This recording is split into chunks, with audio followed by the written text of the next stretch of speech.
We're like posing for still pictures. Is this better light this way? Is this my better side?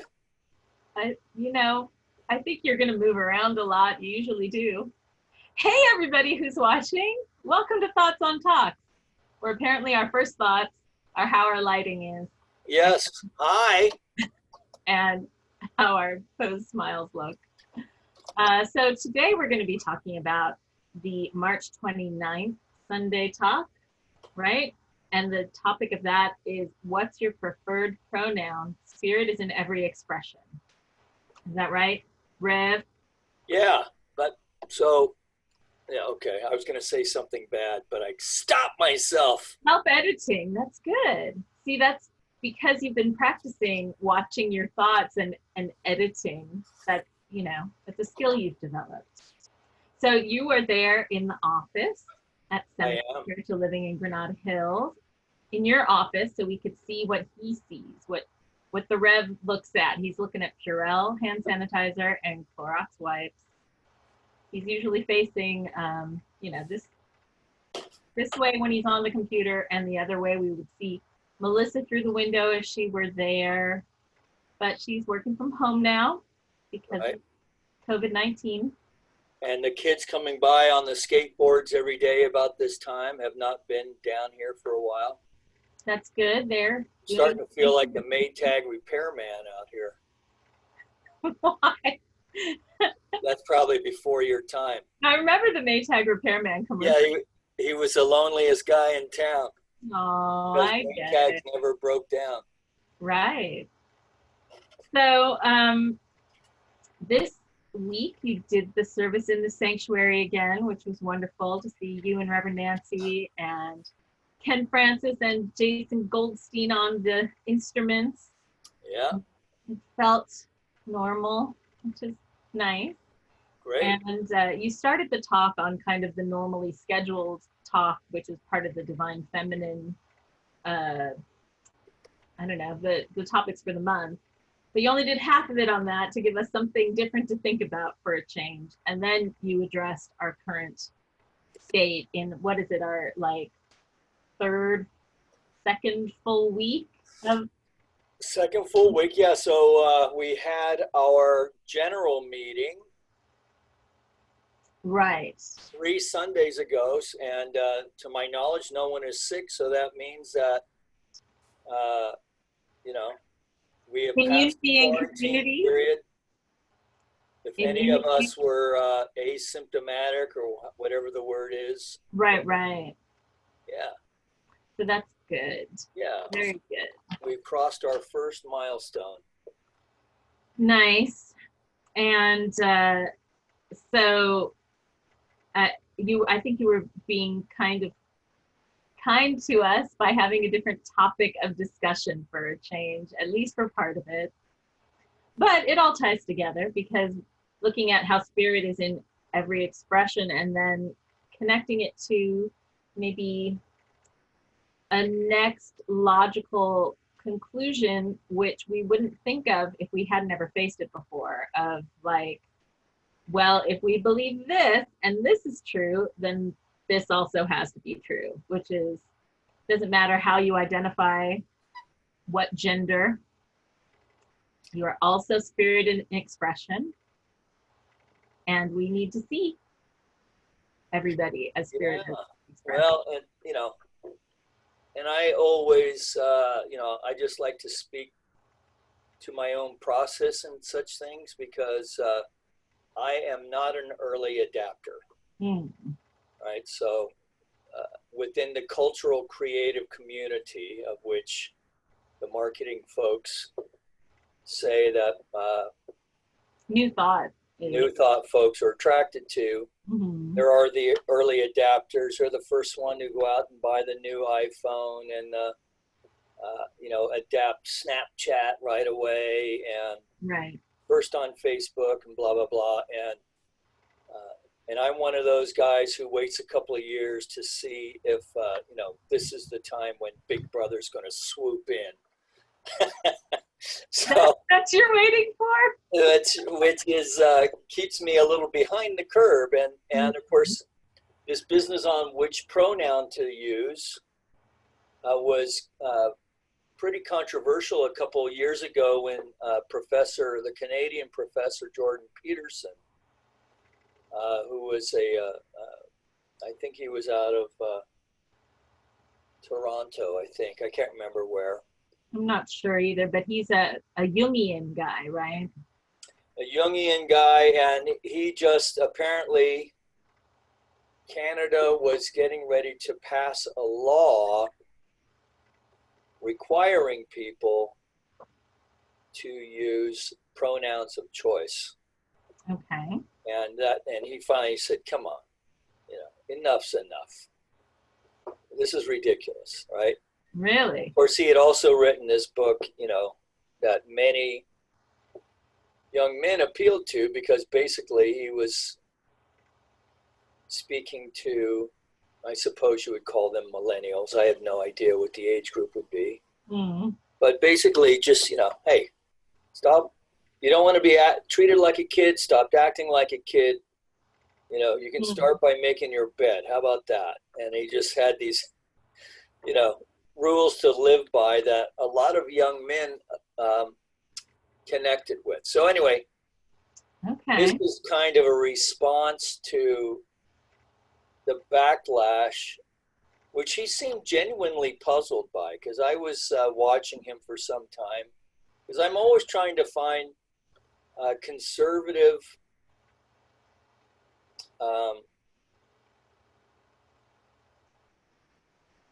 speakers with a conservative perspective that makes sense. And I have to say, it's really hard to find them, and in my opinion, because oftentimes it's not based in truth, Right, in science or history. Now, Jordan Peterson's different that way. So I've heard of him because of his Jungian and, his symbolic approach to things. Yeah. But I was warned by one of my friends who introduced me to him to, keep a sort of a open, or just to be aware that he might have some beliefs or opinions that do not align with mine, that he might be, I think she might have said anti-feminist or misogynist or something like that. I don't remember what she called him, but I was like, oh, okay. So I haven't delved too deeply into his writings or his work. Well, I think if you hear him out all the way, you can see how his viewpoints would definitely, from a sociological perspective, would be misogynistic. Okay. But when you hear him from, his perspective is through the arc of history. Okay. So, for instance, one of the things that he goes after is this idea that there was a patriarchy in place and it was evil and so forth. But he does talk about how there was, it was a cooperative venture between men and women to raise their families. That it wasn't some kind of, evil genius behind it all, but rather the way that it evolved sociologically. Yeah, that makes sense to me. I feel like I feel like we forgot why we set up these systems. Humans forgot and thought this is the way it is, and came up with other reasoning for why it evolved that way. And then, each group took their own take on it, and it has kind of changed the philosophy behind it because we forgot. So I think that's a lot of like our spirituality and connectedness to nature and all of that. Humans forgot a lot. Well, yeah, that's right. And also, but that doesn't change the fact that, women's suffrage was slow in coming, that voting rights for African Americans in particular, because of the Jim Crow South, but also in the north, right? So there were poll tests in the north as well. So this idea of repressing voters and so forth, this is not new. Right, but I think that's part of the forgetting too, that the people in power forgot why they were given power, that they were supposed to be leaders and caretakers of the society, and they, you know, it's like they believe their own hype or something. And something. Well, you know, there's a certain hubris that can leak into power, and certainly arrogance, and we've seen enough of that over the last few decades, frankly. But you know, this topic, bringing it back to the pronoun thing, you know, this was kind of the logical extension from where we started, because the first, you know, in week one, you know, we were looking at women leaders who started in the women's suffrage movement. So remember, we were talking about Susan B. Anthony, being a contemporary of Mary Baker Eddy. I almost said, oh, never mind. There's a football player who's a young guy from Cleveland who's escaping me now. Okay. Baker, I wouldn't have gotten it. Baker Mayweather. Okay. So, but at any rate, so this was kind of the logical extension of that. And then, like I said on Sunday, you know, it is our younger ministers, younger being in their 30s and 40s, who were driving this whole conversation, along with the diversity and inclusion committee, of which some of them are serving on there. So, I think for a lot of people, it doesn't come up in their awareness unless they actually meet somebody or know somebody who asks them to identify them differently. And for those who don't have anybody like that in their circle, or aren't in the kind of work that asks it of them, it is a completely foreign and unknown concept. So I can remember, it was probably 5 years ago or so, my friend was the regional youth director for Unity churches in the Southwest region.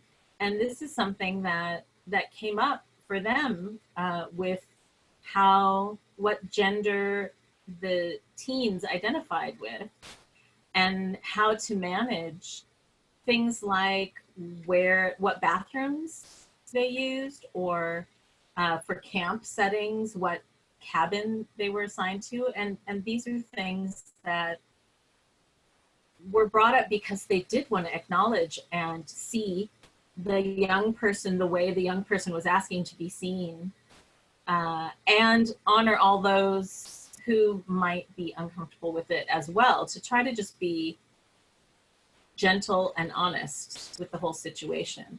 And having grown up in that same youth group, I had no personal connection to that.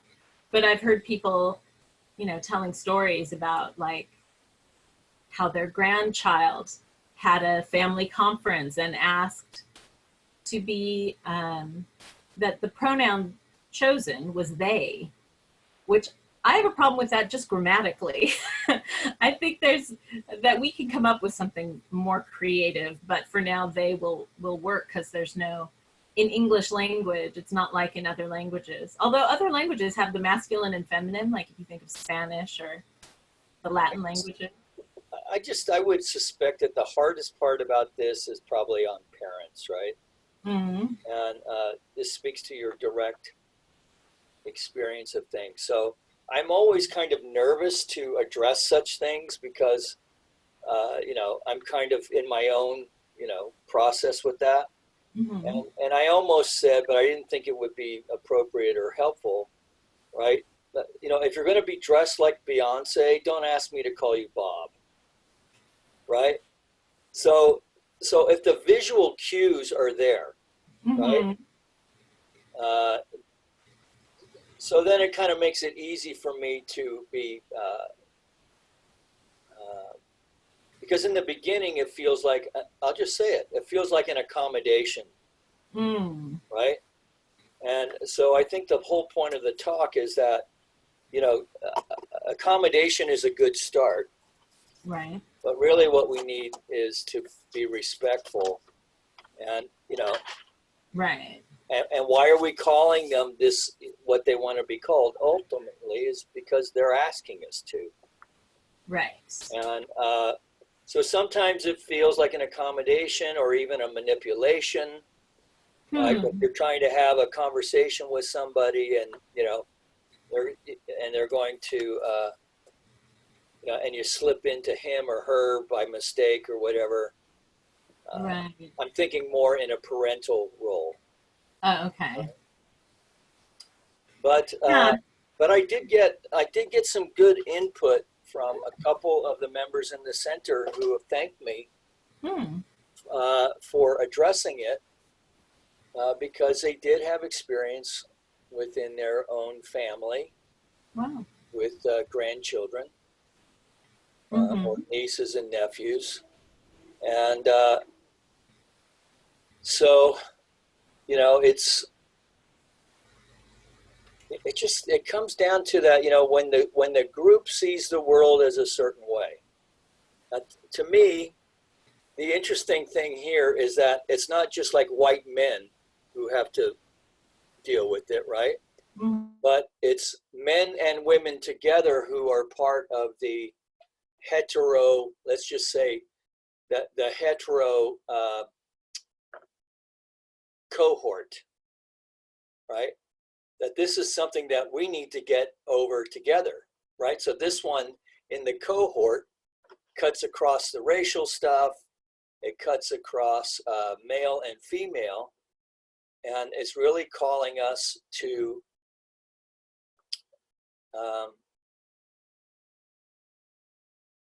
just together as the dominant group to go a little deeper and you know, if we have work to do, then to get over it and to do it.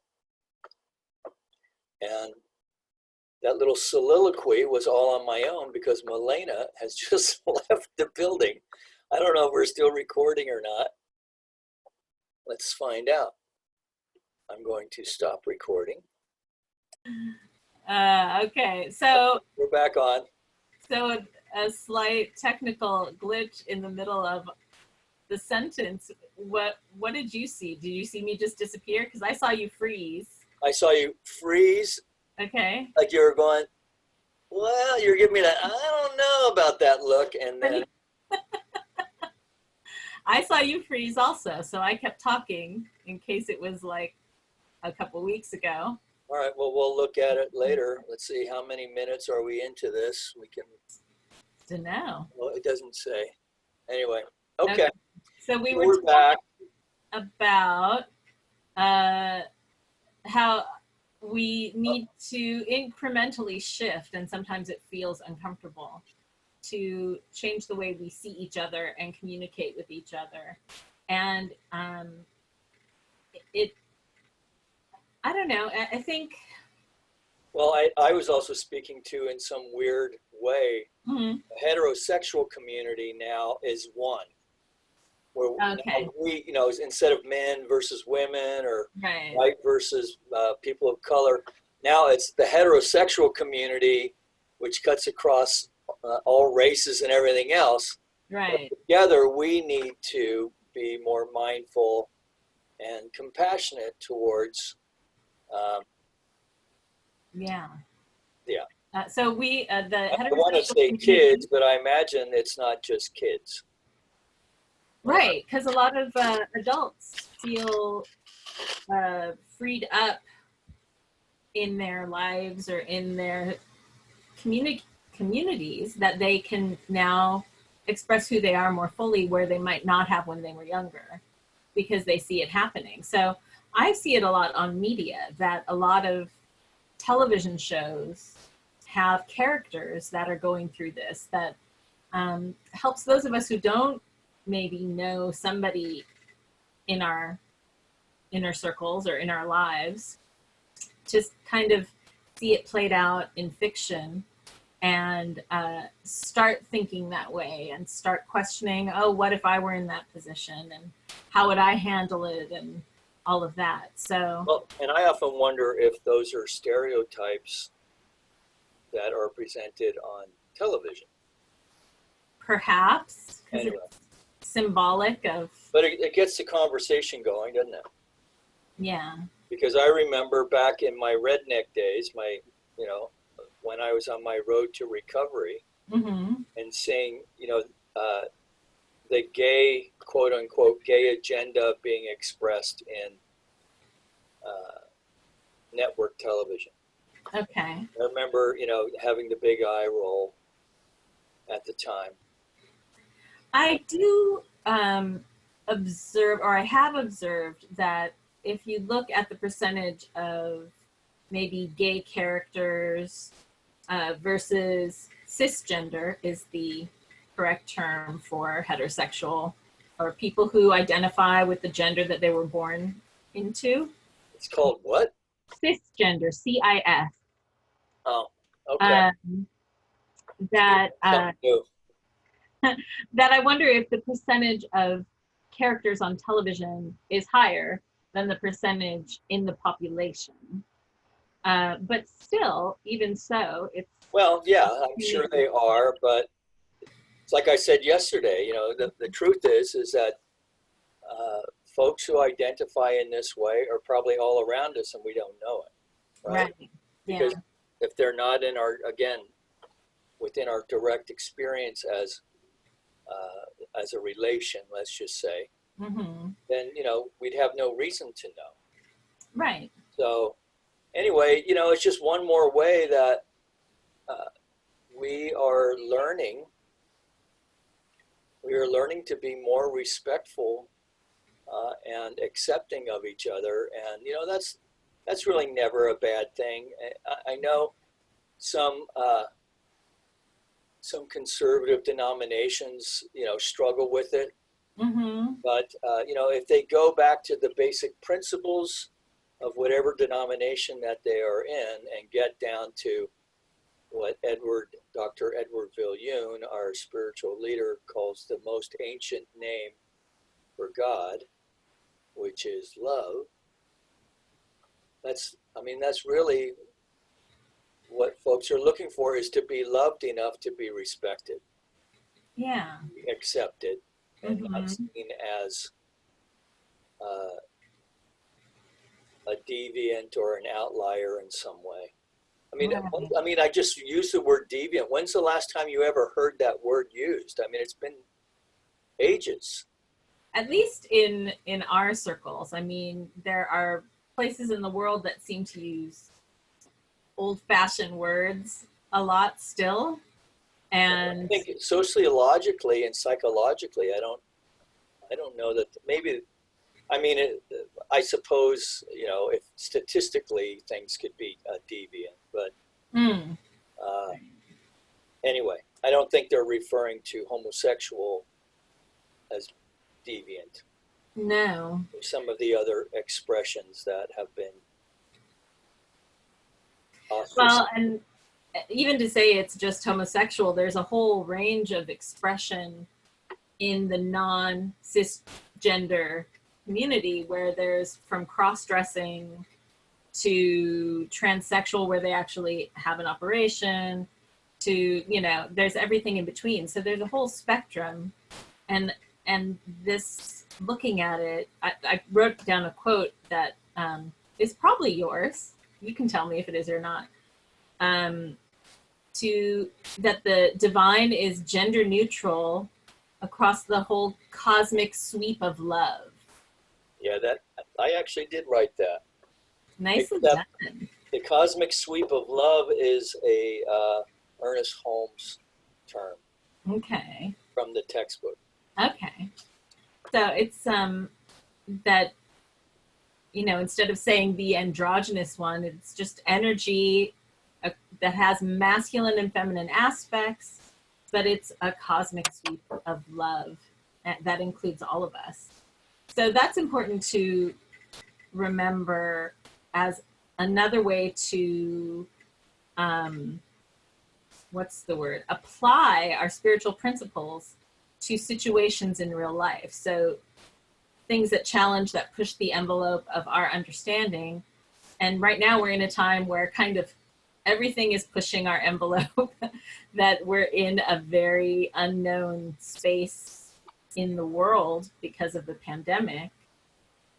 And so before we move on from the gender thing, another thing I wrote down is the world is more than black and white or pink and blue. I really liked that.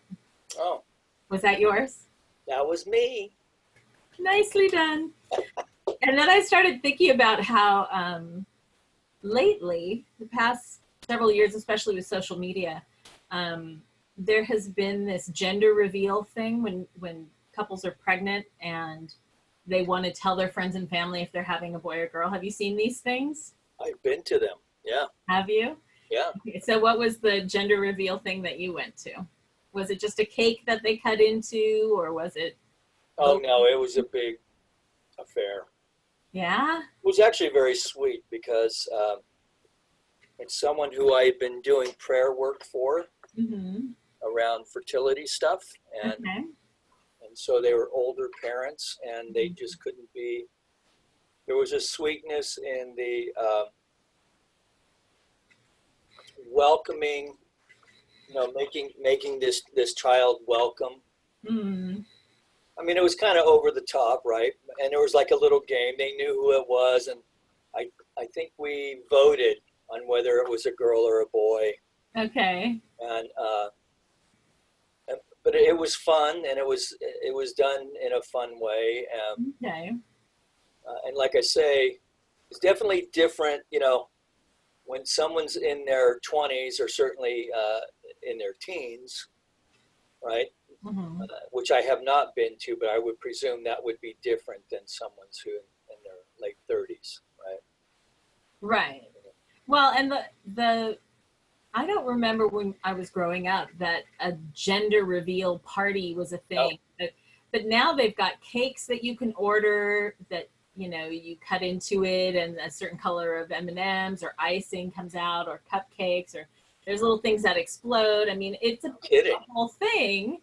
It's on social media, and it's been written into the plot lines of a lot of mainstream television shows as well, where people go like too far. I don't remember what show it was that I saw, but a gender reveal party, they used too much. They've made homemade like confetti exploder things, and they used too much explosive, and it was like, it became like a cartoon. Yeah, dangerous situation. Exploding cigar kind of thing. It was way beyond cigar. Yeah. So, but it's interesting to see that in the same time where it seems like such a focus is put on pink or blue at the same historical period where we're saying it doesn't matter. I mean, express how you express. You are, you know, our child, and we love you no matter how you choose to express yourself in this life. So those contrasts, it's kind of what Mark Nepo said, the quote you shared, that we are in tension, like the pulling between the world and the divine, the seen and the unseen. And so it's this constant paradoxical kind of evolution that we're going through with everything. Well, I can bring that up. Let's see. You're going to show a slide. Being alive is a paradox, an ongoing mix of things on the surface that don't always seem to make sense.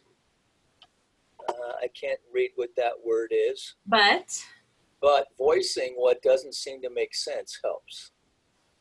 It's like an orchestra tuning up to play together. We have no chance of discovering our inner music if we don't let the players in our hearts and minds and spirits tune. And then, of course, I said attune to the cosmic note. You know? Wow, he's good, that Mark Nepo. Yeah, he is. I told you I was looking for my autographed copy of the Book of Awakening. I heard him speak at the World Day of Prayer event at Unity Village several years ago, like maybe within 5 years ago, maybe. And he came, I think his poetry came out of a time of healing where he was Right. healing from I think he life-threatening. had a cancer thing. Yeah. Yeah. And so now we have he has several books of poetry. In fact, he had a cancer thing, and he had I think he had a very enmeshed relationship with one of his parents. Okay. So anyway, he speaks to that. You know, he's pretty courageous. Yeah. So that reminding us of that tension and that paradox that we're living in, I think applies also to the pandemic situation. Yeah. Where nobody alive right now can remember ever going through anything like this. It's unprecedented. It is. And so we don't have. I actually heard from someone who was speaking to someone who is, I think, 93, 94, mm-hmm. somewhere in that area, mm-hmm. who told her that who would have ever thought I'd live as long as I have to go out on this, right? Not that she's going out, because she's not sick, she's healthy. Yeah. But it is kind of an interesting, you get 90 years. Hell, I'm kind of feeling that way, and I'm only 63, right? I'm like, wow, this is some crazy stuff. Almost slipped. Good catch. See? Twice in one episode, you've caught yourself. Yeah. Wow. So we're all in this together, and the more that we can recognize that and remove any divisions that we've put in our minds and in our culture on each other, yeah. I think the better off we'll be.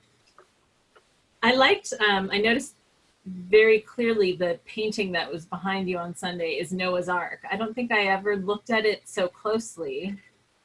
I think you want to go like this to your hair. You've got a little hair fluff there. There you go. Yeah. Nice. Rev needs a haircut. I think everybody does. The hairdressers and all that are not essential. I had brown hair at the start of this thing. My roots took the branches. I'm interested to see how people's hairstyles may change after another, month or so of this. I may just shave it all off. I'm considering the same, but I'm too scared. I also thought maybe I should grow a beard until this is all over. Yeah, that would be a way of measuring the time, how long your beard gets. I'm just glad you were actually getting ready to make a point that I... Oh, the point was the painting of Noah's Ark behind you. Oh, yeah. So that artist, her name is Lorraine Streiby. How do you spell Streiby? Streibbey, I believe. Streibbey? Yes, you can find her if you Google Molly McMorrow. Molly McMorrow, like Mole. M-O-L-L? M-O-L-E. Like a little creature. Like a mole. Okay. So she's written a series of children's books, of which this is one, and she's written, I think, 3 or 4 versions of Molly McMorrow now. Cute. And, she was a spy in the American Revolutionary War. The mole? Yeah, it's very cute. So she's kind of teaching early American history, right, through Molly, and so she's quite accomplished. She went to the University of West Virginia, mm-hmm. and she designed their medical center's Rose Parade float 3 years ago, I think it was 2 or 3 years ago. Wow. Has paintings hanging in the Louvre. Wow. Yeah. And CSLGH. Yeah, well, I've known her for some time. She's a longtime member. And and they are often traveling, so we don't get to see her and her husband Stan as much as we and she would like. But you know, So does she do all the paintings that are hanging? All, yes, they're very whimsical and colorful, and it's her own unique style. Yeah, I really loved the colors of it behind you while you were speaking, but also noticing that it was Noah's Ark, and that, you know, we're all on this ark of the earth, and it looks like the ark is in space, kind of, because it looks like maybe shooting stars or something behind it. Right. And you know, so we're all in this together, going through sort of a strange, maybe reset of some sort. I don't want to say cleansing because that sounds terrible, but. Well, I think it is a reset. In fact, Dr. Jim Lockard, who has a blog entitled New Thought Evolutionary, he has a really a quite brilliant blog, I think. He's quoting a guy named Tobias somebody or other out of The Guardian. So Jim and his wife live in France. Oh. And they've been living there now for about a couple of years. And he used to be the minister out here in Simi Valley. Right. And so, did you post something on Facebook from him today? Yeah, well, I think I probably reposted this blog post that I'm talking about. But he's talking about, you know, life after re-emergence, right? And how we are at this, this guy, Tobias, whatever his name is, it feels like a reset, right? It does. Tobias Jones. I just found it on your Facebook page. Right. And the quote from Tobias Jones is that it does feel as if the world's reset button has been pushed, as if we're defragging society's hard drive. Once we boot up again, we might find ourselves in a better place. Right. That is the hope, that we have this opportunity. One of the things that occurred to me is when I was living in Sri Lanka, I feel like I had training for being alone in my home and trying to entertain myself, because I was in a new country at first. I was a little afraid to go outside. And so I learned to go out once, get all my groceries, and stay in for days at a time and work on the computer. So I was like, oh, I've done this part before. But the other thing, that the parallel that comes up, is that I lived there when the tsunami hit. Oh my. And although I wasn't affected and none of my family were directly affected, a few of them had to leave their homes because there was some flooding, and they were just for safety being pulled back because we were on the other side of the island from where the tsunami hit. But I thought for that country, which had been going through a civil war for almost 30 years, that this was an opportunity for a reset also. And I don't think that that is the way it went. And I was so hopeful that all the different communities could come together and work together and rebuild the society and, you know, leave everything behind. But a lot of the structures stay in place in our minds, our societal structures and all of that. So we go back to what we know. Yeah. Because it's easier. Right. I mean, if there's going to be a reset, and not to get political, but I'm going to do it anyway. Okay. And only because I'm leaving the president out of this, because there would be nothing in it for him in this conversation. So, okay. But certainly, Biden and Bernie, I do not understand, like their last debate. You know, I don't understand why Biden, instead of getting defensive about his voting record, and they just sounded like, you know, those two old white guys from the Muppets, you know, getting on each other. You know what I mean? I totally know who you're talking about. Well, you voted this way. I had not thought of that before. That's why I laughed, because I'm thinking them. But, you know, Biden could have just said, okay, Bernie, all right. you've been hammering on this now for 5 years. So let's talk about, how is it that you think that this could work? I mean, they'd had everyone's attention, and they could have had a conversation. He goes, well, Bernie, I don't think that's going to fly because we have to get it through, and he could talk about the legislative challenges. Mm-hmm. And, it could have been a very constructive conversation. They could have even brought in conservative perspectives, Mm-hmm. which, certainly Biden is well aware of those.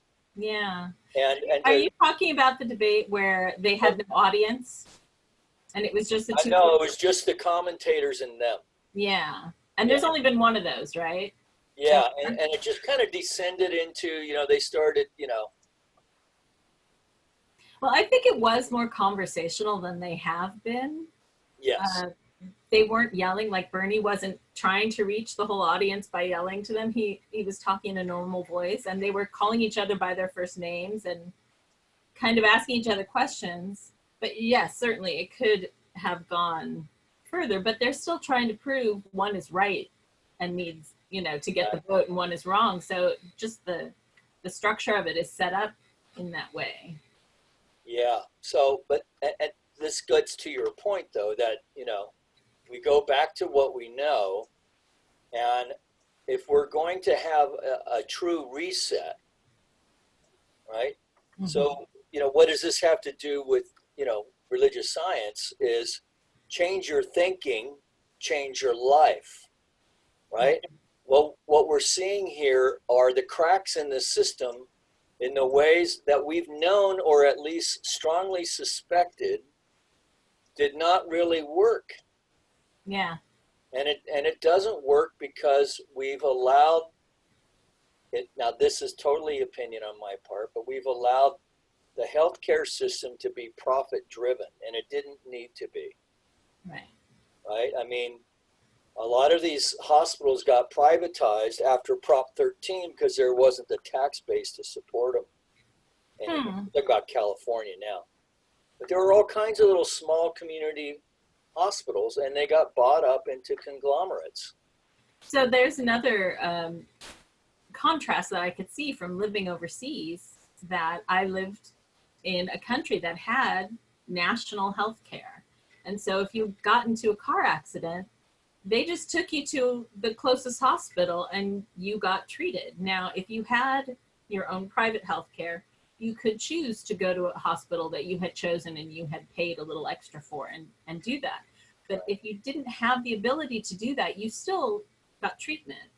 And so and I knew people from all over the world who lived in Sri Lanka, and then they would choose, do I want to have an operation with this healthcare system, or should I go back to my home country, which would have been either Australia or England or somewhere in Europe, where many of them, or even America, Well, nobody chose to go back to America because it was like, I didn't have American health care when I lived there because it was too expensive to keep up health care for a country I wasn't living in. So I just got visitors health care when I visited to cover me for, a few months. Right. But the US healthcare is it's so exorbitantly expensive in comparison. So when I would go to the hospitals, and we got private health insurance there, and I went to a brand new hospital, and the treatments that I would get there, I could pay just cash, because things like an ultrasound were $11. Yeah. Whereas here, I could not possibly get anything like that for that price. Yeah. So being outside of the system and seeing that has helped me see what most people who are inside the system and never experience something different, they don't know that it's so different everywhere else. Well, and I'm one of those who feels like, if you've worked for the feds or government contractors or the state or county, then you just need to shut the hell up and stay out of the conversation because you've paid for none of it, until I paid for, let's see, I had a few years when I was married, but after that I had to pay the full ride on my health insurance for years, and or not have it. Right. So when I was younger, I just didn't have it. Yeah. But as I got older, I kind of needed to because if for nothing else, after years of working outside, I had to go to the dermatologist, bits carved off. But my point is that, you know, my premiums after I hit 50, they're crazy, man. They're still crazy, but you know, the church now pays a portion, most of that for me. Well, that's good. So then, and that was at the assistance of one of our board members. Well, that is a good board member looking out for our Rev. Yep. So those are the things that if we can't see outside of our little fishbowl of how things are done, we will recreate it. I mean, we have to, having everything kind of shake and fall apart gives us opportunity to rebuild things differently. But if we have the structure still in our mind and can't imagine anything different, we're going to just rebuild it. So that's, you had said in the Sunday talk, our mind must be our ally and not our enemy. Yeah. And to exercise faith over fear and know there's a greater reality and be not afraid. And so that's all things that we could apply to, starting with our own minds and our own thoughts of how we choose to move through this time of the unknown and what we choose to build for ourselves in our homes while we're here. Well, you know, that title comes from, it's an adapted title, how to turn the mind into an ally. And it's, I can't remember his name, but he's a Rinpoche. Oh, okay. And a younger guy. At least when he wrote it, he was younger. I would say in his 30s. And the book is quite good. As how to turn, I believe it's how to turn the mind into an ally. And it's a book on meditation. And man, he really pulls no punches. Oh, cool. So why don't most people meditate, he says? Because most people are lazy. and then he talks about laziness as being an attachment. And so he tells a story of a friend of his, of how this can get out of hand. And he said he had a friend of his who he observed had this lazy way of being. And that he was so bad that one day they were in his living room, he was lying down on his couch, and he had put a drink down on the coffee table, and rather than get up to get his drink, he was trying to fish it over to him using a coat hanger, right? And I was like, oh yeah, that sounds like my old stoner days right there. But even that is a use of creativity that he employed, you know? Yeah. But anyway, so he got an honorable mention in this guy's book. I don't know how happy he is about that, but at least he didn't call him out by name.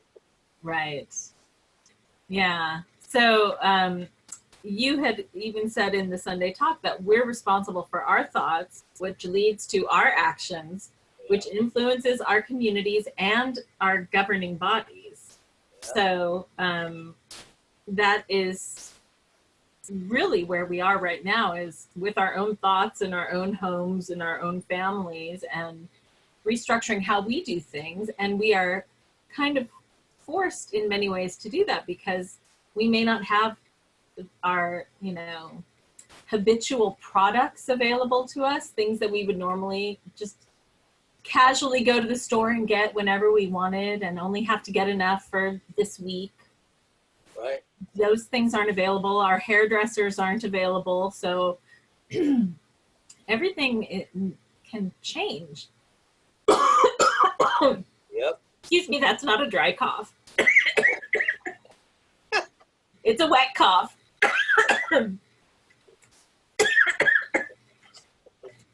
Try Clorox wipes. I did this in another episode. Here, you can suck down a little bit of this.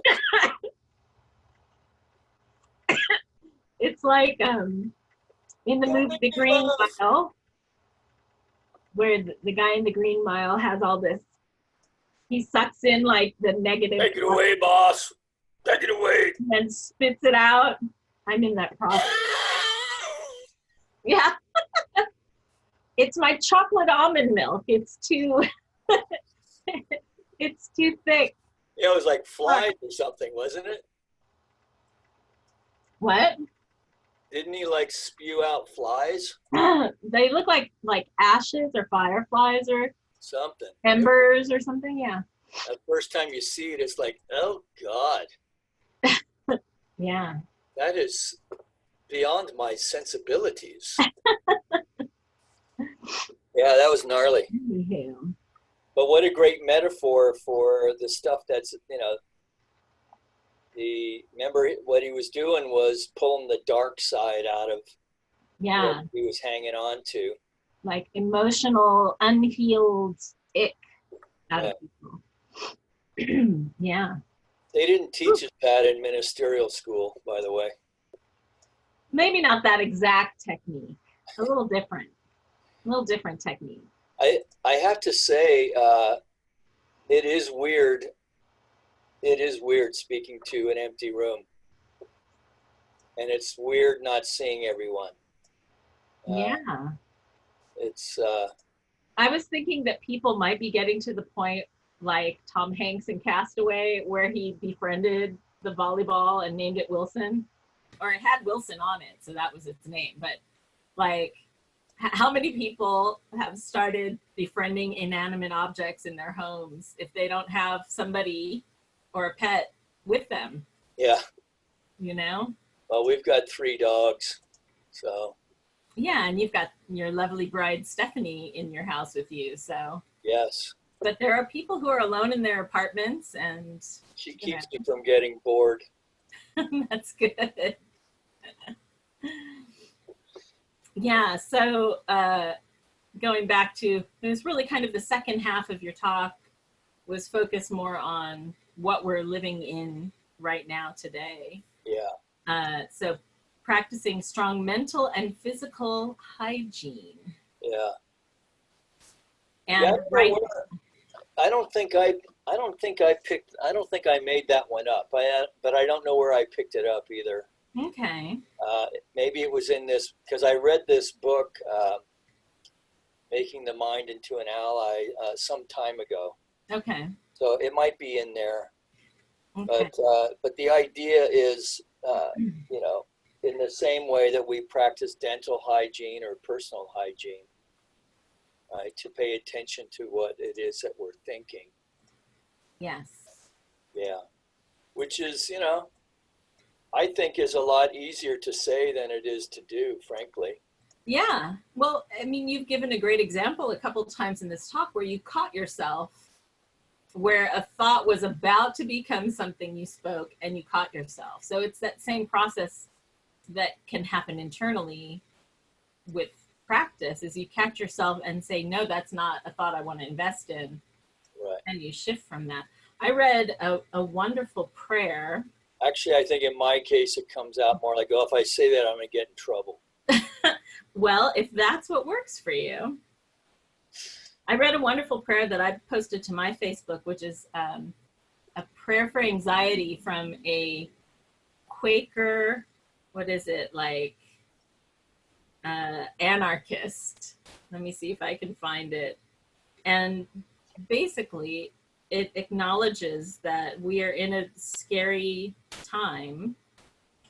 It's pretty long, but yes, it's there on my Facebook page. An Anarchist Quaker's Prayer to Soothe Anxiety. And it's from yesmagazine.org. And it's from a therapist who had to close her office because of the coronavirus. And so she emailed her clients and acknowledged that the pain that we're all feeling is because we care about our communities, and that we see how we need to survive capitalism and this pandemic, because that whole system is, you know, shaken up as well.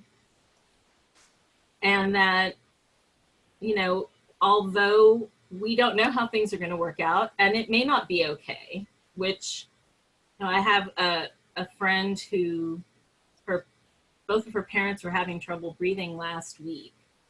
I think it was Tuesday. And Friday, she sent a text to all of us saying that her mother had passed in those 3 days. Oh my. And so in that moment of sending her prayer support, I didn't want to give her false hope. Right. I wanted to support her in whatever was going to unfold. Right. And so reading this Quaker Anarchist Prayer,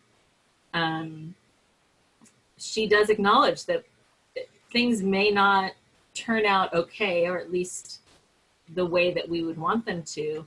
And simultaneously, it is true that we are divine, that we have value, and that when we focus on that, we are breathing, it ends with, we are each one person breathing this one breath with common divinity. And it's a beautiful poem. So that's one of the things, is if we catch ourselves thinking fearful thoughts, we don't want to just push them away. Like you say, we're not playing let's pretend. They're very likely reality that we're looking at.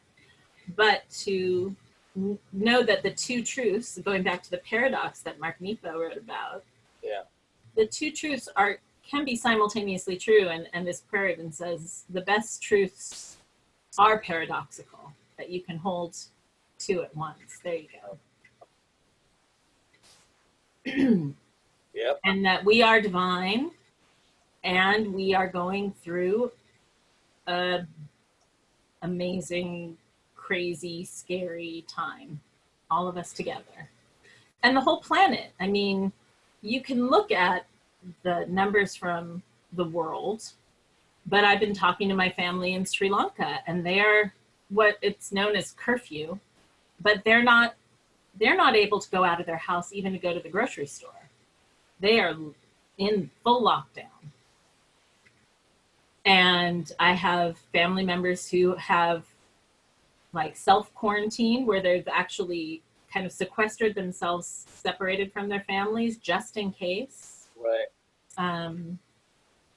So there are friends all over the world that are experiencing this and checking in.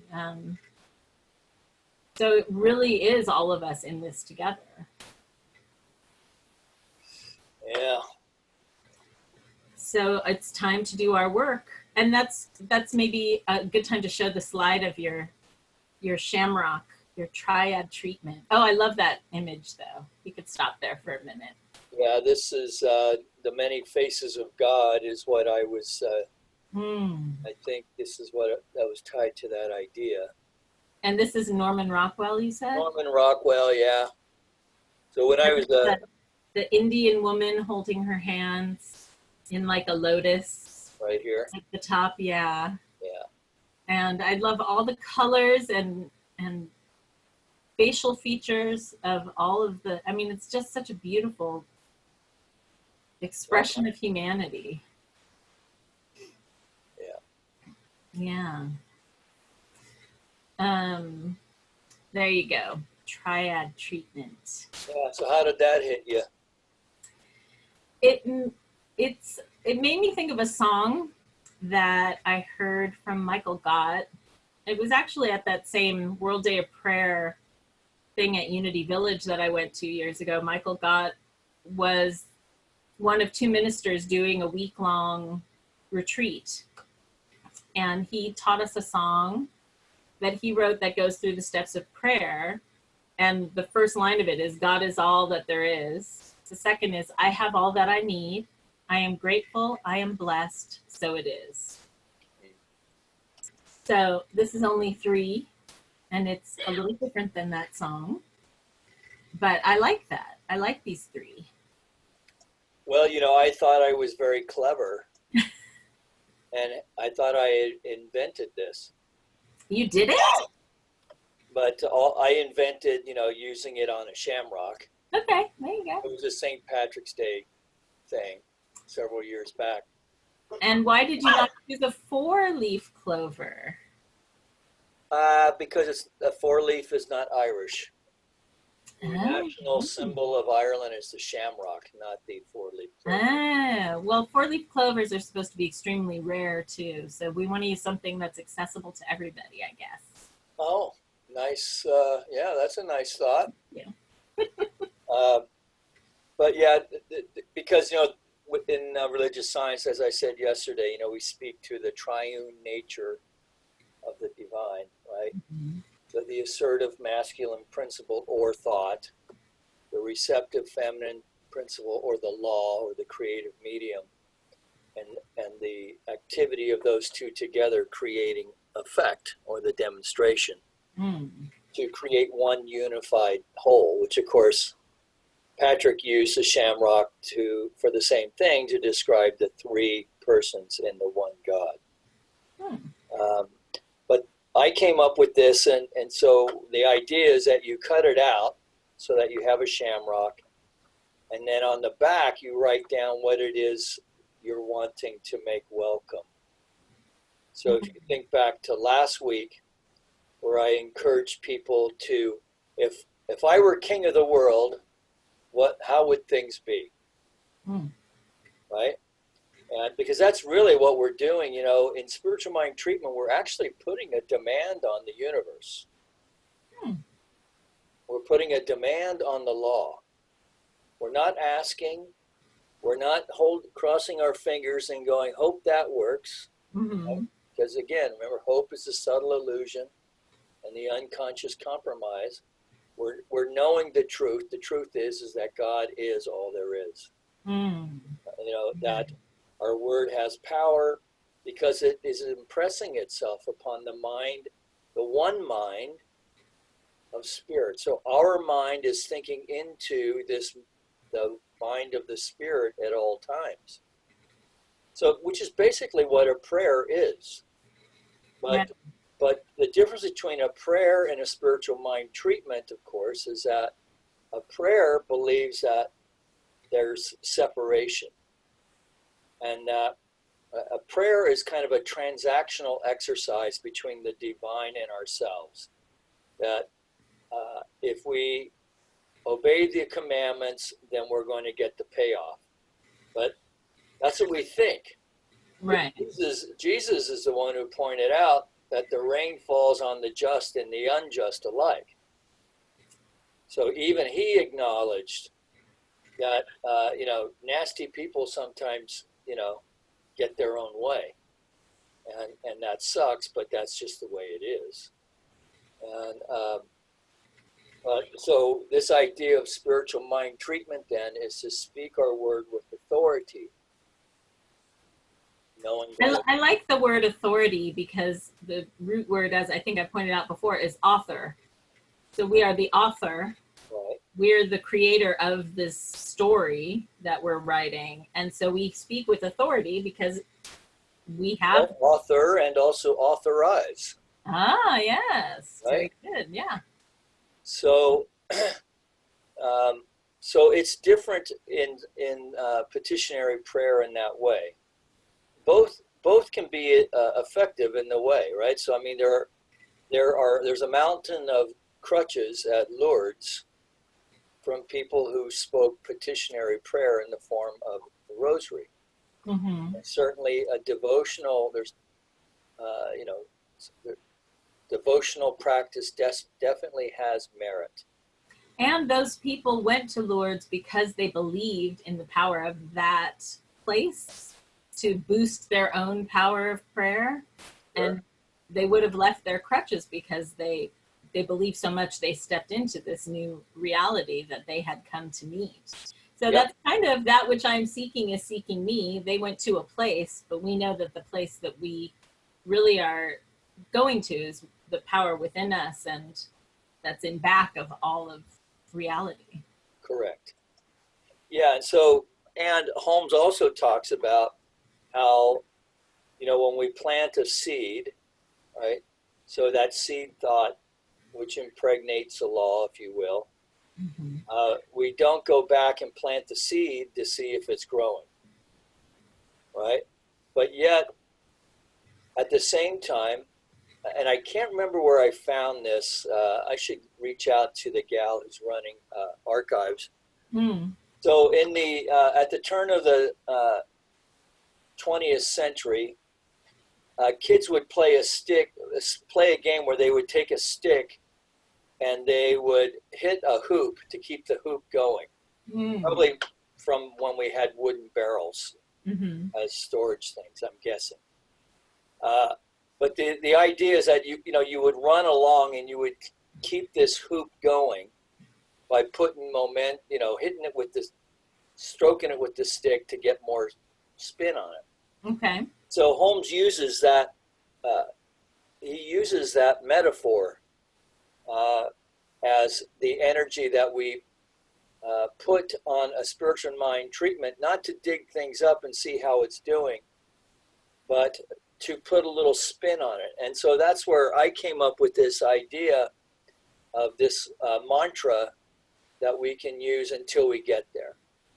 And it's also something that can be put on the refrigerator to remind us, oh yeah, God is all there is. I am one with God, and that which I'm seeking is seeking me.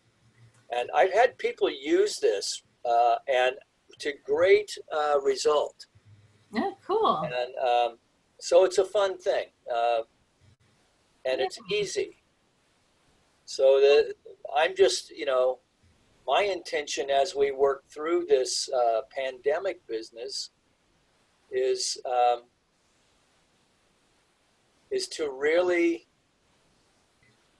give people tools for any, even as I'm knowing the best as this unfolds, the scientists are telling us it could get pretty gnarly. And so I want our people to have tools in place, or if they find themselves getting, being pulled into fear rather than faith, that they have the tools to kind of get themselves back into it. So that's prayer, meditation, but also we have phone tree going on right now. So we have groups of people who volunteered to keep in touch with everyone. And then we have our Power of 8 prayer groups, which, as it happens, perfectly timed. A happy accident. Yeah. Which was tied to, frankly, it was tied to Ash Wednesday. And it's funny how people were resistant to that because it was tied to Lent, right? But it's just a way of counting 40 days, which actually is the root word of quarantine. 40 days. Yeah, if you look at the etymology of quarantine, it was based on ships coming from sea where they had some disease and 40 days of isolation. So, wow, look at that. Lent and quarantine, and all this is happening at the same time. Well, the funny thing about Lent, too, is that it's longer than 40 days. I don't know how, I think they count it like, maybe weekdays or Monday through Saturday or something, but it's a symbolic number. It takes as long as it takes. Right. Well, the Israelites wandered for 40 years. Right. Right. So 40 is a biblical number. Yeah. And if I knew a numerologist, I'd ask her what the numerology for 40 is. I think it's the foundational number is 4, and so it's 4 multiplied by 10. So it's. Oh, is it 4 or does it reduce down to 2? I think the foundation is 4. Okay. 2 is more of the duality. I see. Yeah. I mean, I could look it up now if you want, but. Was the book handy? What? Is the book handy? Is it in your office there? No, I was going to look it up on my phone. Oh, okay. Look it up on the internet. I did. Why don't you just why don't you look it up real quick and we'll close on that. I did do a metaphysical number thing that I shared at the last Lunch and Learn that Vinu and I did, where we were talking about, well, it was about luck because it was for St. Patrick's Day. So we were talking about, quote unquote, getting lucky, but in a holistic sense. And I did Does that share. mean what it used to mean? Right. I just like the pun that people would think. So check this out. Okay. According to this site, I just posted in 40 numerology. Uh-huh. The number 40 meaning the number 40 is practical and conscientious. Ooh. The numerology number 40 represents highly practical and conscientious energy. 40 resonates with pragmatism. It can be thought of as a limitless 4. Ooh. Practical digit 4 followed by the unlimited digit of 0. Ooh. Practical and unlimited. That kind of puts together what we were talking about. Yeah. We're infinite beings in living in a practical situation. Okay, here, I'll share my screen if it'll let me. Nope, I can't because you're sharing yours. Oh, well then let me stop sharing. Well, okay. We'll share the sharing. Okay, so now I'll try to share my screen. And so metaphysical meaning of numbers, I got this from some classes I was taking in Unity and retyped it. So 4 is foundation. It can be in the form of a time of preparation or the 4 basic aspects of being: spiritual, mental, emotional, physical. And then you would multiply that by 10. Perfect balance between masculine and feminine, allness and wholeness, sometimes called the divine number. Oh. So it doesn't have 40 here, but that's what we were taught in the class, is to take the numbers and multiply them. Right. So. Factors. Yeah. So it always comes back to algebra. So pay attention to math, kids. Well, yes, that is a good way to close it out. And like you did in the talk, you were talking about Saint Ignatius in the 16th century, that the face of divine is in all of nature. Yeah. And so I just had a thought of, how do we see the divine in the virus? Because the virus is natural, right? Maybe that's our next thing to ponder or pray on. Well, yeah, but the virus is neither good nor bad. True. Right? It's affecting us, but it's also bringing us together. I mean, how many families right now are meeting around the table? Yeah. How many are now talking? So there's a show on Instagram right now called Dinner with the Gaffigans. You know Jim Gaffigan? Mm-hmm. It's super corny, but it's so cute. Okay, check it out. Jim and his wife Jeannie and his 5 kids. So Maori looks like she's about maybe 15 or 16. And then Jack is 14, I know for sure. And then there's another daughter, I think it's Katie. And the daughters are just cute as can be, and they're, at least while the camera's on, nobody is sassy, although, the 14-year-old looks like he's like, oh God, I don't want to be here, right? And they're just they're eating like brats and pizza, and there's nothing fancy going on, and Jim even talks about this in one of his interviews, because he's kind of he calls himself fat. He's not really fat, but he definitely is not Slim Jim, that's for sure. Mm-hmm. And he talks about how his wife is trim and beautiful, and I don't know what she's doing with me, but there you go. And he's right, but it's just to see the simpatico in the family. And as someone who grew up in a large family, because they just talk about mundane stuff, and it's just like, oh yeah, I remember that. Like the one-word story where each family member adds a word. Once upon a time, there was a ogre, right? And then they'll get stumped on some kind of a word. And anyway, it's and there's a horrible song that they wrote in the beginning, and Jim can't sing. But it's very charming, and they're raising money for one of the local food banks, I think. Okay. Wow. It's on Instagram. I usually watch it on YouTube. It'd be fun to join them live, and and then as people donate, they actually give them a shout out and all that. So, oh, nice. Yeah.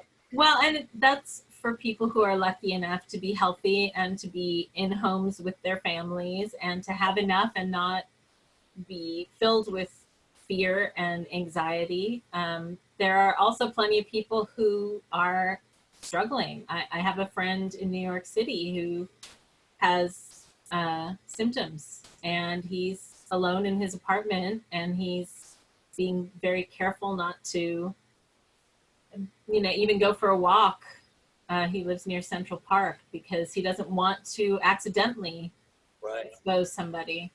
And so talking to him, and he sees all these things on social media when he looks, and he gets frustrated because he feels like people are acting like it's a holiday when in New York City, especially, it's very serious. Right. And he had to bring that to my attention because I'm out here in California, and I didn't, until my friend recently called about her parents, I didn't know anybody who had symptoms, or didn't think I did. Right. But so while we're doing what's good for us and trying to make the most of it, we also need to keep in mind that not everybody has the luxury of having that experience, and keep that in our reframing of this reset to make a world that works for all, and that we take care of everybody. So we got plenty of homework while we're at home. Yeah. And healing work. We really do. Yes, we do. And so hopefully we've given lots of ideas for people to ponder throughout the next week until the next Sunday. We'll meet again, as they say in Indian guides. What did they say? Until we meet again. Very good. All right, thanks for joining us on Thoughts on Talks. Yes, check out thank you. all of our previous episodes if you haven't seen them. Check out Flourish episodes on the playlist on CSLGH's YouTube channel. So are people leaving comments on these things, or is anybody even looking at them? That's the question. I don't think anybody's leaving comments, but I don't know. I'll have to look. I'll go on and look. Maybe there's a first time, and that time is now. Yes. So one extra credit. It'll be an hour before I check. There you go. Thanks, everybody. Bye-bye. Stay safe out there. Know that you're loved. Aw. Peace. Yes, I miss not having you in the service. There's no one there to laugh at my corny jokes. I'm here now. There you All go. Right. Give your mom a squeeze for me. I will. Remember to stop recording first. Oh. And then ask your mom to give you a squeeze from me. Okay. Will do. Okay. Adios. All right. You stopped recording?